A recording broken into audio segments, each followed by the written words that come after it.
কথায় আছে বাঙালি মানেই মাছ ভাতে বাঙালি। আর বাঙালিদের প্রতিদিনের খাবারে মাছ তো থাকেই, তাই ভাবলাম আজকে তোমাদের সঙ্গে মাছের একটা রেসিপি শেয়ার করি। এর আগেও মাছের অনেক রেসিপি শেয়ার করেছি, তবে এই মাছের রেসিপি কখনো শেয়ার করিনি।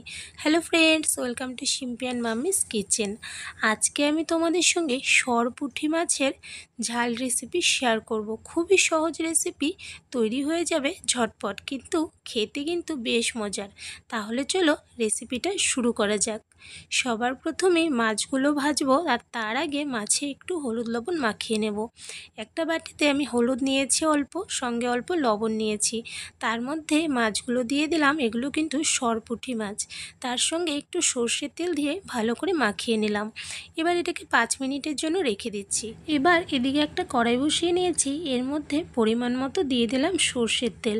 অবশ্যই কিন্তু সর্ষের তেলেই করার চেষ্টা করবে। যে কোনো মাছের রেসিপি সর্ষের তেলেই কিন্তু খুব ভালো হয়। তাই এখানে সর্ষের তেল দিয়ে কড়াইয়ের চারপাশে একটু লাগিয়ে নিলাম। এতে করে কিন্তু মাছটা যখন ভাজবো এগুলো আর লেগে যাবে না। আঁচটা একদম কম করে আমি মাছগুলো দিয়ে দিলাম। দেওয়ার পর কিন্তু আঁচ বাড়িয়ে দিয়েছি। এবার আমি কিছু মশলা তৈরি করে নিচ্ছি যতক্ষণ ওদিকে মাছ ভাজা হচ্ছে। একটা মিক্সির বাটিতে মিডিয়াম সাইজের একটা পেঁয়াজ, একটা টমেটো আর বেশ কিছুটা কাঁচা লঙ্কা দিয়েছি, তবে ঝালটা অবশ্যই তোমাদের টেস্ট অনুযায়ী তোমরা কম বেশি করে নেবে। এবার পরিমাণ মতো জল দিয়ে পেস্ট করে নেব। এদিকে দেখো মাছগুলো কিন্তু এক সাইড থেকে ভাজা হয়ে গেছে। উল্টিয়ে দিচ্ছি, দিয়ে এই সাইড থেকেও কিন্তু এরকম লাল করে আমি মাছগুলোকে ভেজে নেব। আর যেহেতু একটু বড় সাইজের ছিল, তাই দুটো দুটো করে আমি ভেজে নিয়েছিলাম। একটু ছোট সাইজের হলে কিন্তু একসঙ্গে ভেজে নেওয়া যাবে। এবার দেখো মাছগুলো দু সাইড থেকে সুন্দর ভাজা হয়ে গেছে। এক এক করে আমি উঠিয়ে নিলাম। বাকি তেলটার মধ্যে বাকি মাছ দুটোকেও আমি সেমভাবে দুপাশ থেকে লাল করে ভেজে উঠিয়ে নিচ্ছি। সবগুলো মাছ এদিকে ভাজা হয়ে গেছে। এবার বাকি যে তেলটা রয়েছে তার মধ্যে ফোড়নে দিয়ে দিলাম 3টে শুকনো লঙ্কা, তার সঙ্গে অল্প কালো জিরা। তোমরা চাইলে এখানে অল্প কুচানো পেঁয়াজও ফোড়নে দিতে পারো, তবে আমি পেঁয়াজটা দিচ্ছি না। তার সঙ্গে দিয়ে দিলাম বেটে রাখা মশলা, যেটা মিক্সিতে পেস্ট করে নিয়েছিলাম।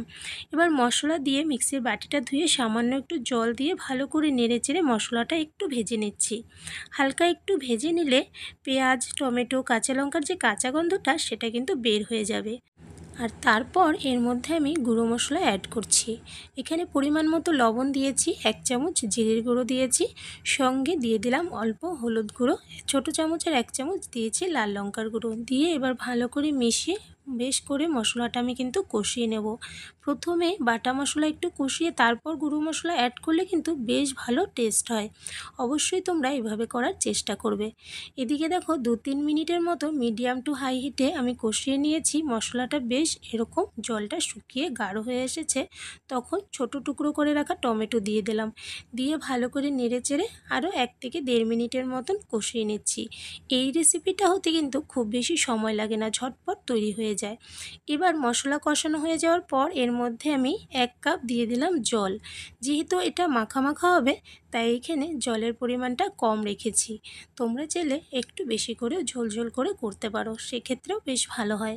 এদিকে দেখো ঝোল দিয়ে ভালো করে নেড়েচেড়ে এবার ফুটতে দিয়েছি। কিছুক্ষণের মধ্যেই ঝোলটা কিন্তু বেশ সুন্দর ফুটে উঠেছে।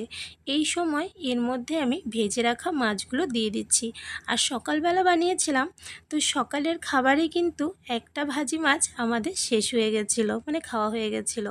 তো বাকি 3টাই আমি এদিকে রেসিপি করে নিয়েছিলাম।